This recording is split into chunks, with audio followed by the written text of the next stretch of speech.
الحمدللہ رب العالمین والصلاة والسلام علی سید المرسلین اما بعد۔ ایک بہن سوال کرتی ہیں کہ اگر پڑوسی کے گھر سے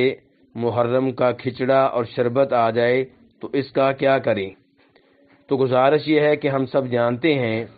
کہ محرم کے مہینے میں آج کل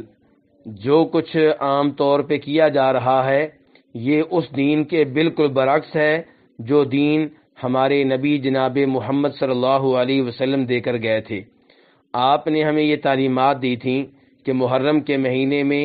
روزے رکھے جائیں، خصوصاً 10 تاریخ کا روزہ اور پھر اس کے ساتھ ساتھ 9 تاریخ کا روزہ۔ اور نبی کریم صلی اللہ علیہ وسلم نے 10 تاریخ کا روزہ اس لیے رکھا تھا کہ اس دن موسیٰ علیہ السلام نے روزہ رکھا تھا،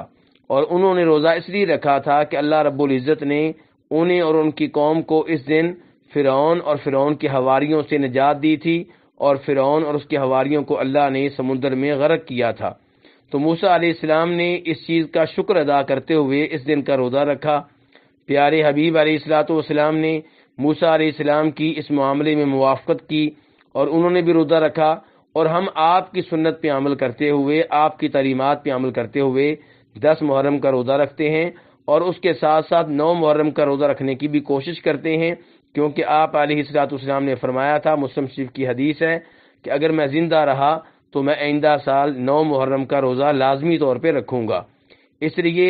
ہر مسلمان کو چاہیے کہ 9 اور 10 محرم کا روزہ رکھے تاکہ اللہ رب العزت سے اجر و ثواب کمائے۔ اگرچہ روزہ واجب نہیں ہے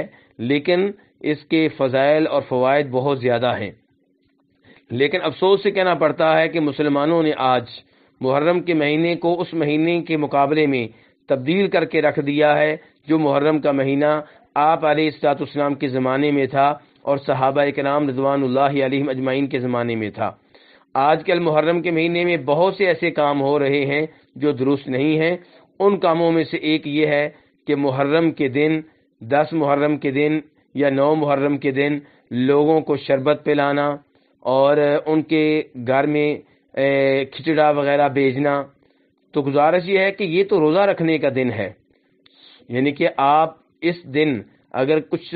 ثواب کمانا چاہتے ہیں تو آپ افطاری کا بندوبست کریں تاکہ نبی علیہ السلام کی سنت پہ عمل ہو جائے۔ آپ لوگوں کو اس دن کا روزہ رکھوائیں، سحری میں انہیں بلائیں یا افطاری میں انہیں بلائیں، لیکن اس کے برعکس اس